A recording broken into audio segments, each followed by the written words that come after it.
مولانا صاحب، آج بہار الیکشن کے نتائج آئے ہیں۔ ہم جانتے ہیں کہ آپ ایک سیاسی آدمی نہیں ہیں، لیکن ملک کے سالمیت اور اس کی ترقی کے لیے فکر مند لوگوں میں سے آپ بھی ایک ہیں۔ ہم یہ جاننا چاہتے ہیں کہ آج کے نتائج پر آپ کا کیا تبصرہ ہے، اور آج آپ عوام کو کیا پیغام دینا چاہتے ہیں؟ دیکھیں، یہ جو آج بہار کے الیکشن کے نتیجے آئے ہیں، اس نے ایک پیغام دیا ہے بہت صاف لفظوں میں کہ بھارت کے عوام تمام تر کوششوں کے اور سازشوں کے باوجود نفرت کو پسند نہیں کرتے، اور یہ بہت ہی پازیٹیو میسج ہے۔ ایک اور بات جو اس الیکشن کے نتیجے میں بہت اہم ابھر کر سامنے آئی ہے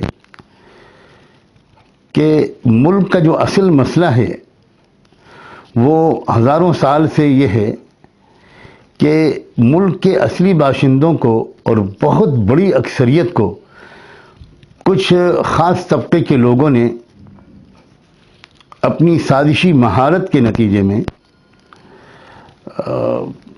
حقوق سے محروم کر دیا تھا۔ جانوروں سے بھی زیادہ بدتر ان کا مقام سوسائٹی میں بنا دیا تھا۔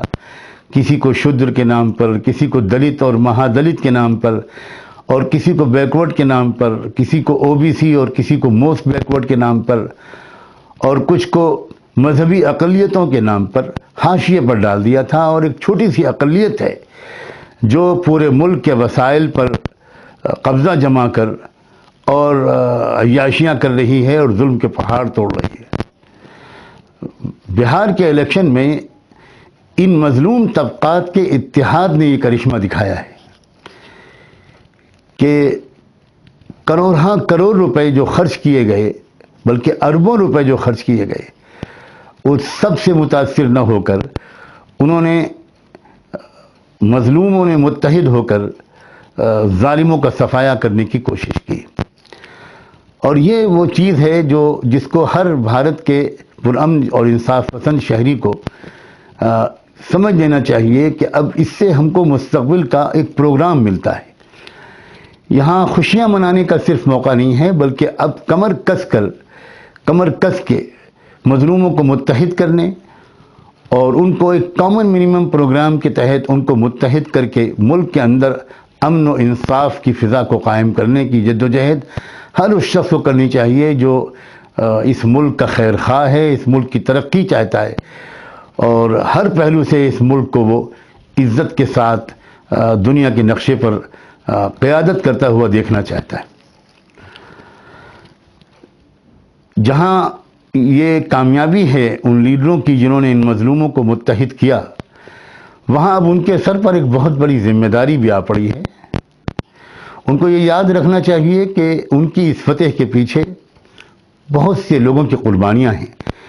کتنے دانشور ہیں جن کو قتل کیا گیا، کتنے بوڑھے ہیں جن کو گھروں سے گھسیٹ کر پیٹ کر مارا گیا، کتنے جوان ہیں جن کو اپنی ماں باپ کے سامنے ادھمرا کر دیا گیا، اور کتنے معصوم بچے ہیں جن کے گھروں میں گھس کر ان کو زندہ جلا دیا گیا۔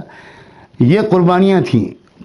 ماضی میں جو قربانیاں دیتے رہے یہ مظلوم طبقات کے لوگ، وہ تو ان گنت ہیں، لیکن خاص الیکشن کے دنوں میں اور الیکشن سے عین پہلے یہ جو تازہ قربانیاں تھیں، انہوں نے اور زیادہ مظلوموں کے جذبات کو ایک مہمیز کا کام کیا اور ان کو اپنے عزم کو ان کے پختہ کیا۔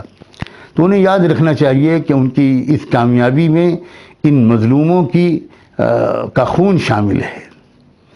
اس لیے ان کو اب صرف جشن منانے اور اب انتقام کے راستے پر چلنے اور اپنے خاندان والوں کو نوازنے کے بجائے انہیں اپنے اصلی ایجنڈے پر سنجیدگی اور دیانتداری کے ساتھ کام کرنا چاہیے۔ اگر انہوں نے ایسا کیا تو ملک میں وہ تبدیلی آئے گی جس تبدیلی کی ضرورت ہے، اور جس تبدیلی کی تمنا ہر خیرخواہ ہندوستان کا ہر خیرخواہ شہری دل و جان سے چاہتا ہے۔